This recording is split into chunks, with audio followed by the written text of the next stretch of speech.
కర్మయోగం భగవానుడు ఈ విధంగా తెలియజేస్తున్నాడు.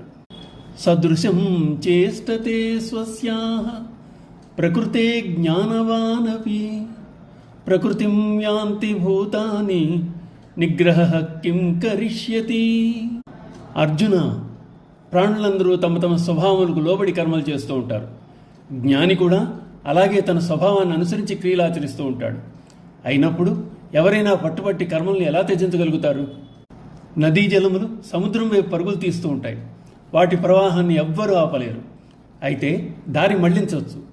ఆ విధంగా ప్రకృతి యొక్క మాయకు లోబడి పరుగులు తీస్తున్న మానవుడు కర్మాచరణ లక్ష్యాన్ని మార్చుకుని తన దిశను భగవంతుని వైపు మరలించవచ్చు.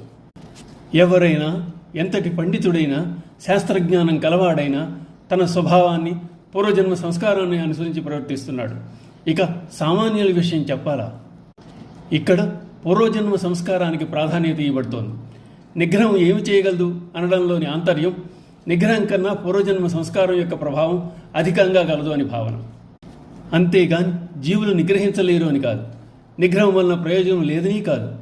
భగవానుడు ఇప్పటి వరకు ఇంద్రియములందు ఆసక్తిని నిగ్రహించమని చెప్తున్నాడు.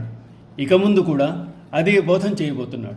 ఇంద్రియస్యేంద్రియస్యార్థే రాగద్వేషౌ వ్యవస్థితౌ తయోః నవశమాగచ్చేత్ తౌ హ్యస్య పరిపంథినౌ.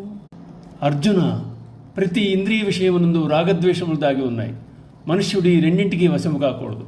ఎందుకంటే రాగద్వేషములు మానవుని శ్రేయస్సుకు విఘ్నములు మరియు శత్రువులు. ఈ శ్లోకంలో భగవానుడు పురుష ప్రయత్నించే ప్రకృతిని రాగద్వేషములను జయించవచ్చని చెప్తున్నాడు. రాగద్వేషములు అనేవి అనేక జన్మల నుండి జీవుని మనస్సును ఆక్రమించుకుని తమ ప్రభావంకు లోంచేస్తున్నాయి. పూర్వజన్మ సంస్కారం అనేది బావులేదని విచారించడం కంటే అది ఎలా ఉన్నా మనుష్యుడు తన ప్రయత్నాన్ని రెట్టించి దానిని సత్కర్మలచే ప్రస్తుత జన్మలను సరిదిద్దుకోవాలి. రాగద్వేషములను పారద్రోలాలి. ఎందుకంటే అవి మనిషిలోని అంతఃశత్రువులు. హృదయంలోని శత్రువు ఉంటే అది ఎంత ప్రమాదమో చెప్పనక్కర్లేదు. ఓం నమో భగవతే వాసుదేవాయ.